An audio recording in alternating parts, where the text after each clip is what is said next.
Ang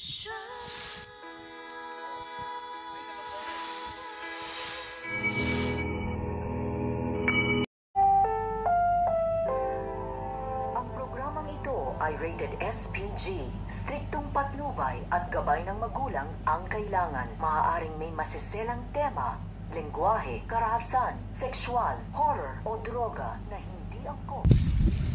Ito na ang pakakatutukan at ating pakakaabangan dito nga sa asawa ng asawa ko. Dahil ito nga si Jordan ay excited na nga ito sa kanilang magiging anak nito nga Lyra. Kaya nga ito nga si Jordan ay mamimili nga ito ng mga gamit at mga damit na magagamit ng kanilang anak. At makakarating naman ito dito nga sa asawa nito nga ni Jordan na ito nga si Christy. Kaya nga ito nga si Christy ay sisitahin nga niya dito ito nga si Jordan at tatanungin nga niya kung kanino nga daw ba ito nga daw mga damit na kanyang pinamili. At habang nag-uusap nga ito nga si Jordan at ito nga si Christy ay papasok nga sa eksena ito nga si Raisa at matutuwa nga ito dito nga kay Jordan dahil binilan nga dito nito nga ni Jordan ng mga damit. Ito nga daw kanilang magiging anak at excited na nga rin dito ito nga si Raisa sa pagsilang ng kanilang anak. Kaya nga ito nga si Christy ay napapatingin na nga lang ito dito nga kay Raisa at dito nga kay Jordan. So pakakaabangan nga natin dito kung ano nga ba ang gagawin